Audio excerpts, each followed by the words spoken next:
Most people think of McDonald's when they think of franchising, and rightly so because you see them all over the place. McDonald's has over 44,000 locations worldwide. Food-based franchises represent only about a third of franchises in the United States. The rest of them really span just about every industry. It could be a tire shop, a kids' soccer camp, house cleaning, house painting, pet waste removal, and even biohazard cleanup is a franchise. Welcome to the Franchise Champion Show. I'm your host, Alan Regala, CEO and founder of Athlete to Owner Franchise Coaching. I was a D1 athlete and used the principles of high performance training to build and sell a multi-million-dollar franchise business. And now I want to help others do the same. So let's go. Today, we're getting down to the fundamentals. We're going to answer the question, what is franchising? I think this will be useful for anyone that is interested in potentially becoming a franchisee, buying a franchise, or for those that maybe already have an independent business and they're thinking, how can I expand? Is franchising the right route for me? So let's dive in. Well, a franchised company is one that used to be an independent company. So at one time, there was just one location, right? There was one business and it was grown from nothing. And someone started it, might have been out of a garage. And, slowly or over time, it just grew and grew and became profitable. Someone made money at it, right? And after some period of time, this person said, well, I've got this business. It's doing really well. People love it. And I would love to expand this. I want to grow this thing. Now, why would I want to do that? Obviously, if this were my company, hey, maybe I want to make more money, right? But I really believe in the brand, right? And I want to grow it and I want to serve more people. And ideally, that's the situation. Hopefully, it's not just about the money, but certainly money is going to be a part of it. But typically, people, they have a concept which they're like just on fire about. And they're like, wow, I could really see this thing going nationwide or maybe all across the world, right? Wouldn't that be amazing to take this thing that I built and spread it like wildfire? So the question is, how do I grow this thing, right? What are the different options? So we're going to go through three different ways of growing the brand. So the first one is to remain independent. So I have this brand and I really care about kind of maintaining control over it. And I want to just do it all myself, right? That's the independent route. I'm going to stay independent. And, maybe it's working well in my city right here. And I could see this working perfectly in, the neighboring city, have another one that's like, say, 5 miles away, 10 miles away. So I'm going to take what I've learned here. I'm going to build out my own systems and processes and then replicate that in another location, right? Well, that could work really well, especially if it's nearby. And if I have things in place for the first location, let's say I have my management in place and it's generally running on its own pretty well. Well, I can take what I've learned here and then start another location, right? And again, it's a lot easier if it's pretty close to me and if I'm the one that can start it because of all the things I've learned. I know what I'm doing. So apply those learnings. I'm sure I failed at some things, but I've learned from this first one and I'm now going to apply that to the second. And, hey, maybe a third, right? Why not build a third one? Maybe there's another 10 miles away. I can do it again. Now, each of these locations, clearly it's going to take time to build out. It's going to take money, right? Especially if there's any kind of retail component to this, brick and mortar component where I have to build out a store. So that's going to cost money. And so, but it is certainly a way for me to grow and scale. Now you can see if it's just me doing this, it's going to take time to do. I could hire people. I could hire a manager or someone else to try opening a location is an option.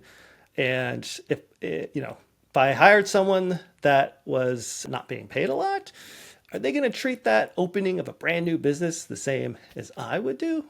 Probably not, right?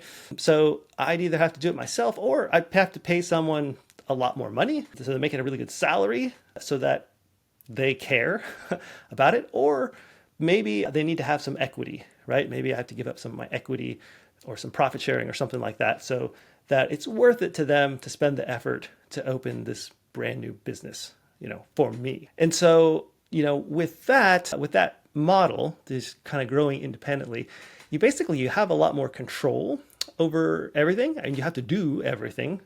Site selection, build out, hiring, managing, all those sorts of things you're doing yourself.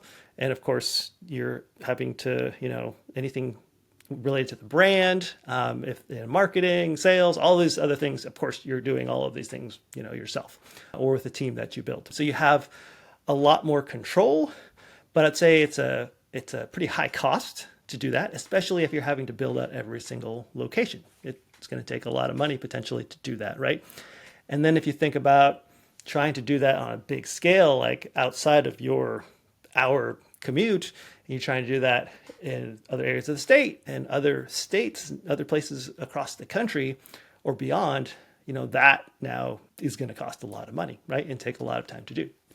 So a good example of this, of a successful independent business, is In-N-Out. In-N-Out, if you know them, you're on the West Coast or one of the places, if you're lucky enough to have them in your area. I love In-N-Out, by the way. Double animal style, of course, is my go-to. But in the fries, oh my gosh. I know the fries can be hit or miss with people. Some people say they're too soggy, but for me, when you put a potato in the machine and you pull it down and the potato comes out into fry pieces, and then they put that directly into the fryer. To me, it's just so natural. It's so appealing, and they taste great to me. I don't care if they're a little limp. That's all right. But I digress. So with In-N-Out, they are a privately held company. So it started in 1948, I believe, and they now have around 424 locations, and I'm not sure how many states that's in. That's maybe around 6 states, we'll say, maybe 7 or 8, somewhere in that area, right? So for that amount of time to have 400 plus stores, it's not that many stores compared to, a franchise, other franchises. But they have complete control over every single one of their stores.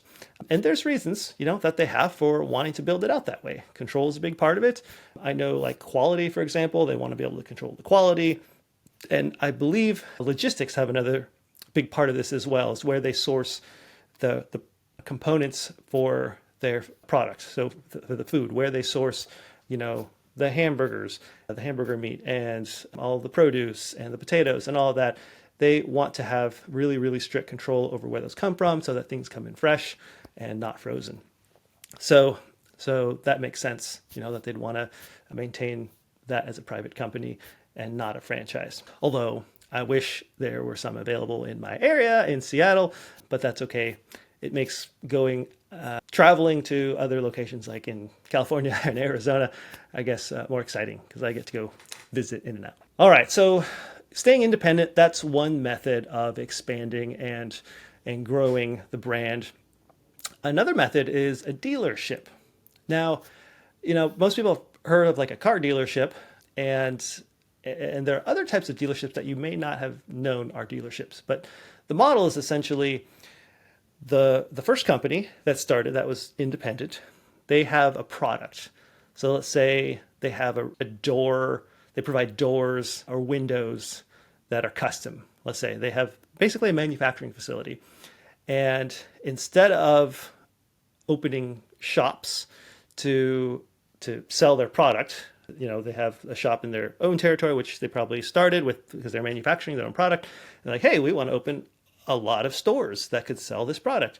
Instead of opening their own stores and keeping it private and independent, they decide to open a dealership, or it's a dealership model in which they will sell their product to another business, and that business could use the same name as this first company to sell it under their brand, or they could just have whatever, name, Joe's Door and Window Company.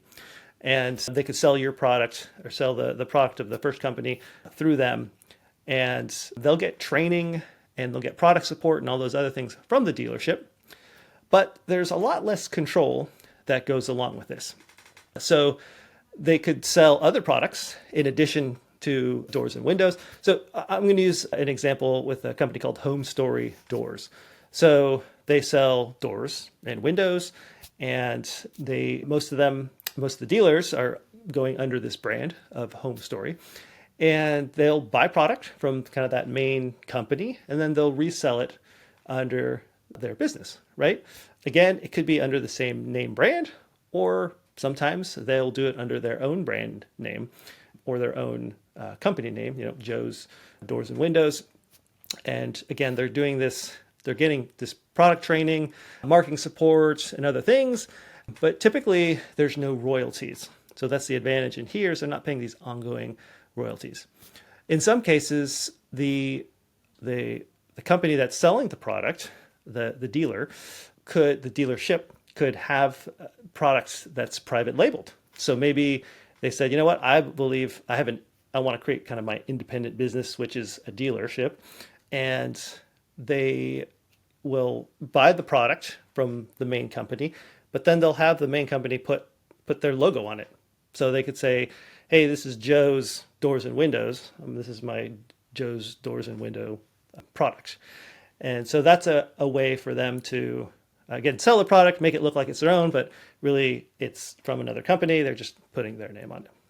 So again, the advantage of this for that first company that actually manufactures this product is that they're able to sell it, to grow and scale beyond their local location. They can sell it all across the country, all across the world, or wherever, but there's a lot less control. There's less cost than if they were to open all these stores themselves, of course. And they can do it in a shorter time frame as far as scaling, because they can find other people to get things up and running on their own, and then simply sell their product basically at wholesale to these dealers, and then the dealers resell it at a retail cost. If you're wondering if franchise ownership is right for you, I'd love to help.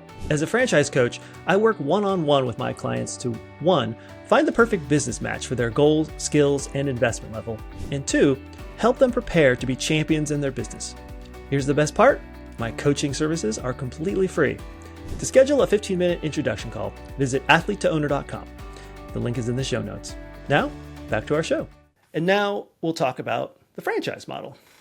So most people think of McDonald's when they think of franchising, and rightly so, because you see them all over the place, every single city. You're driving down any kind of main street, and within 5 or 10 minutes you see a McDonald's, and so it's very natural for people to think about McDonald's. There's lots of other types of franchises, which we'll get to, but essentially the franchise model is for aspiring entrepreneurs, aspiring business owners that want to get into business, and they have an opportunity to license this system from the franchisor. So in franchising, a franchisor is the company that created this business model, created this system, and they are the ones that are licensing their model and all of the things that come with it to franchisees. So if you hear the word ZOR, it stands for franchisor. If you hear the word Z, it stands for franchisee. And the franchisee is the one who purchases the license and gets to use this business model and start it up in their own location. So in the franchise model, they are getting people that are invested in the brand to scale it with their money. And so this is one thing that makes franchising very different than, let's say, an independent location, because an independent that's using their own money to start up every single location, right? Whereas in a franchise system, the person who's buying the license is not only paying a fee to license the business model and all the things that come with it, but they're also using their own money to, build out the store, to pay for marketing, and all of those things that are required to invest in a business. And so in exchange for the franchise fee and ongoing royalties, what a franchisee is getting in return is this business model, all the systems and processes that go along with it, the branding, the support for things like site selection, and then the build out, opening day, all the training for hiring people, for managing people, marketing and sales and operations, and all of those sorts of things. They're basically getting a playbook on how to do all these things and the support that goes with it. And, with this ongoing royalty, they're also getting ongoing support as well as updates along the way. And so, franchise business typically is not static, right? So over time, just like any independent business would want to grow within themselves and adapt to changes in the market and changes in, consumer demands and things of that nature. Same with the franchisors. When opportunities open up, they could provide new products. They could create new product offerings, new services, as well as, of course, marketing materials and other things to accommodate and grow with the business over time. So that's a beautiful thing. Also, one of the really cool things I think about a franchise system is that you also have this community of other franchise owners that are available to you, so that as you need support, you don't just have to rely on the franchisor, but you can get it from all these other people that are doing essentially the exact same thing as you, except in different markets. I think that's a really powerful tool, because you're going to have some people that have been doing this for several years more than you, could be decades longer than you, and some that just started a year ago. And if you're just getting started, they were in your shoes a year ago, and usually they're more than happy to help you out and provide some guidance. And then, of course, as you become more experienced, you're able to help the people that have started after you, which is really cool to give back. So back to the McDonald's example, I think I mentioned In-N-Out was like a little over 400 stores nationwide. McDonald's has over 44,000 locations worldwide. Now in the US, that's closer to 13,500, but that's a lot of stores. It's pretty amazing. Now, with this expansion, the ability to expand, they're basically able to have less control than an independent store, but more control than a dealership, right? It's going to cost less than an independent store, but it will cost more than a dealership. It's really in between being the dealership and the independent. Same thing with the time frame. They're going to be able to scale it faster than an independent, but maybe not as much as a dealership. By the way, the franchise that I was a part of for 14 years was a dealership model before it turned into a franchise.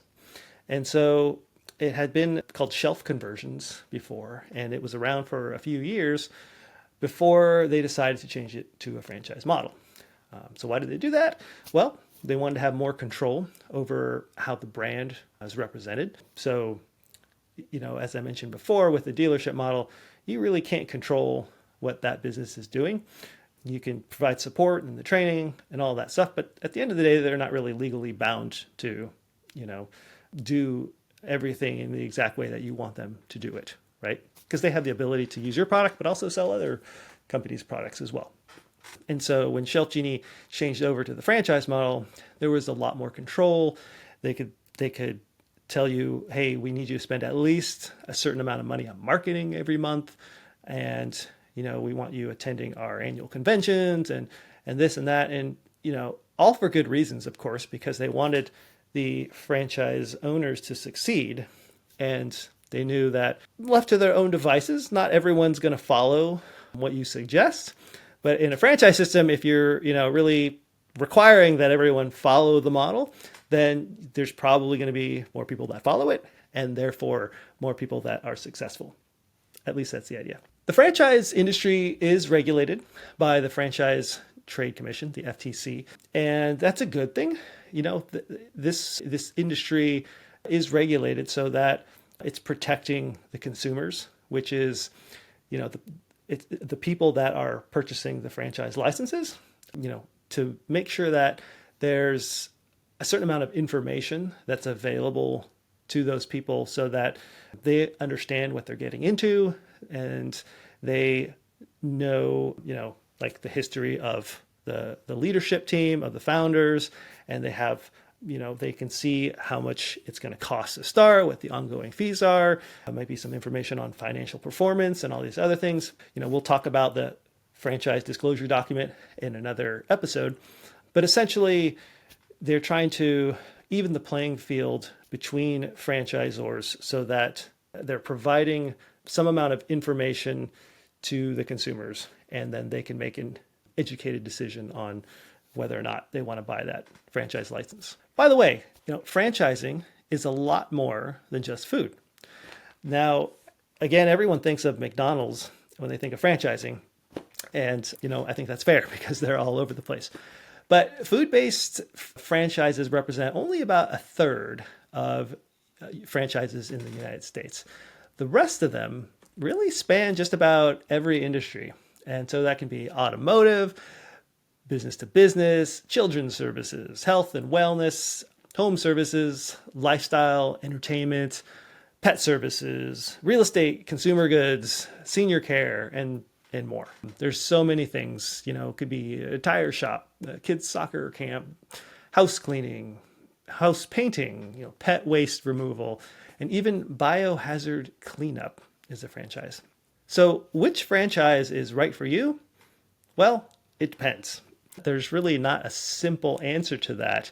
The questions that I would ask are, what are your skill sets? What are your interests, your income goals, your lifestyle goals?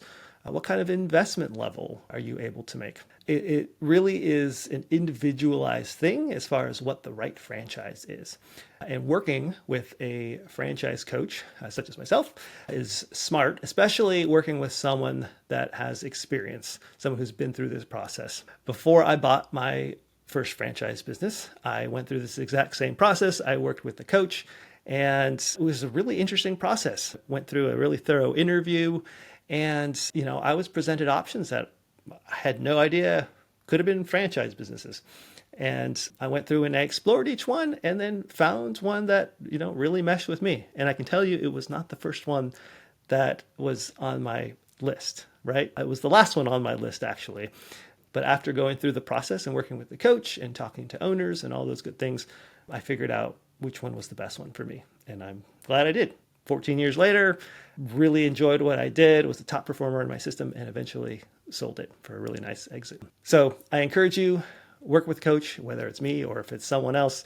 Don't do it on your own because there's a lot out there. And, the best part, it's a free service. There's really nothing to lose. So give it a shot. I highly encourage you to reach out. If you have any questions, feel free to reach out to me. Leave a comment in here if you'd like. I hope you found this really useful. If you did, please go ahead and, give me that thumbs up or 5 stars, depending on the platform you're on. Follow me, subscribe, all the things. Do all the things. I really appreciate it. It helps this podcast get in front of more people, which helps grow this thing that I'm doing in this podcast. And my whole goal is to educate people and really enlighten people on the benefits of business ownership, and not only introduce them to the idea that they can become business owners and really create their own destiny, but how to do that and be really successful at it. That's my goal. So appreciate your time today. Hope you enjoyed this, and we will see you next time.